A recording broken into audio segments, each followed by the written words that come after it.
देखो, ये गौरक्षा के नाम पर गाय पर अत्याचार हो रहा है। ये लोग गाय छोड़ देते हैं और गायों को मार मार कर भगा रहे हैं। देखिए, ये देखिए, शंकराचार्य कहते हैं कि गौरक्षा करो और लोग गौरक्षा के नाम पर गाय पर अत्याचार कर रहे हैं।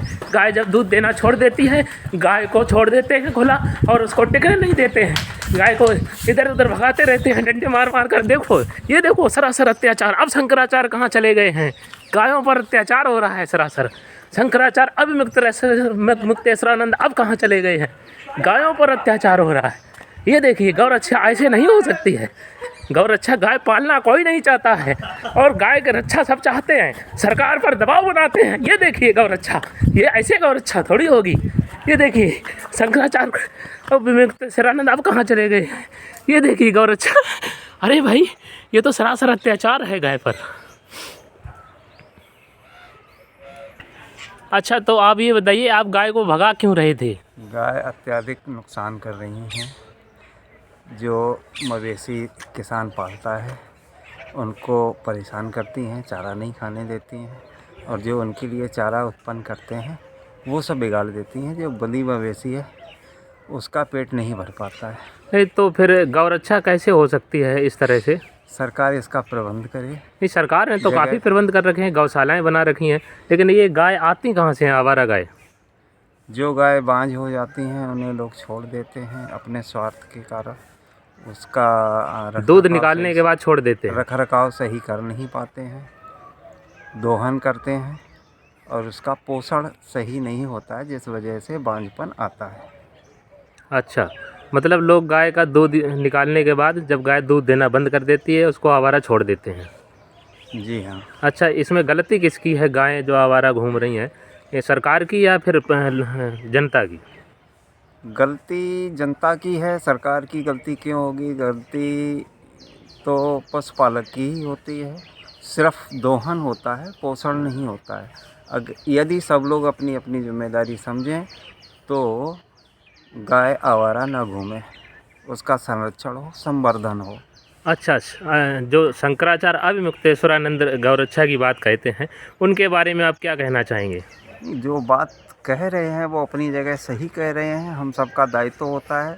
अकेले शंकराचार्य बेचारे क्या करेंगे? एक एक गाय के पीछे शंकराचार्य तो नहीं भागेंगे। शंकराचार्य सीमित हैं, गाय असीमित है, पब्लिक असीमित है। आपको ये नहीं लगता शंकराचार्य को गांव-गांव जाकर एक अभियान चलाकर लोगों को प्रेरित करना चाहिए कि गाय पालें, सभी लोग एक एक गाय कम से कम पालें? शंकराचार्य अपना अभियान चला रहे हैं, वो सही है।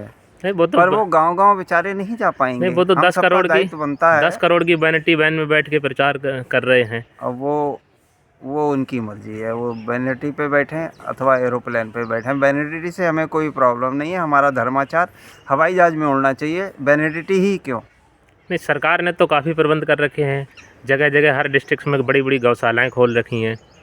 अब इतना ये तो जनता को सोचना चाहिए कि गौशाला तक पहुँचाएं, उनको उनके जिस स्थान पे पहुँचाया जाए।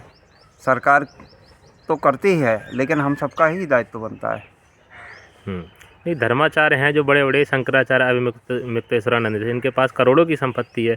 ये चाहें तो ये गायों के लिए बड़ी बड़ी गौशालाएं खोल सकते हैं। आवारा पशु जो गाय घूम रही हैं उनको गौशालाओं में रख सकते हैं, उनका पालन पोषण सही से कर सकते हैं। हर धर्माचार्य के पास गौशालाएं हैं, बड़ी बड़ी गौशालाएं हैं। जितना वो कर सकते हैं उतना वो करते हैं, लेकिन सारी गायें तो संभव नहीं है कि सारे धर्माचार्य के पास गाय पहुंच जाएं। गाय तो सबकी रक्षा करती है ना।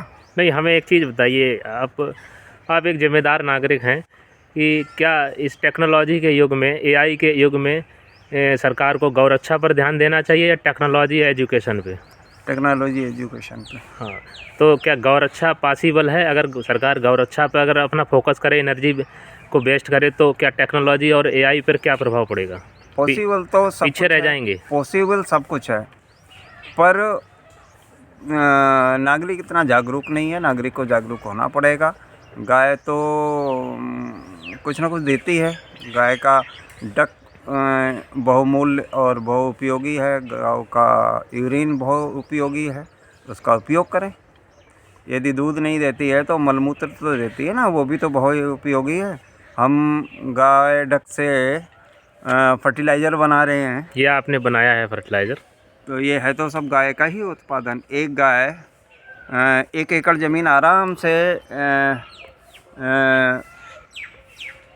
उसका प्रबंध कर देती है उर्वरक में। नहीं, आपके हिसाब से सरकार की समय की अगर डिमांड को देखें और आपकी अगर राय लें तो सरकार की फर्स्ट प्रायोरिटी क्या होना चाहिए, टेक्नोलॉजी एजुकेशन या गौरक्षा?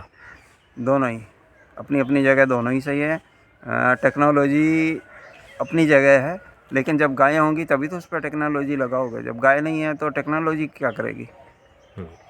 धन्यवाद आपकी राय के लिए। ये हैं हमारे कुलदीप भैया, इन्होंने अपना व्यू रखा है और आप देख सकते हैं यूट्यूब पर।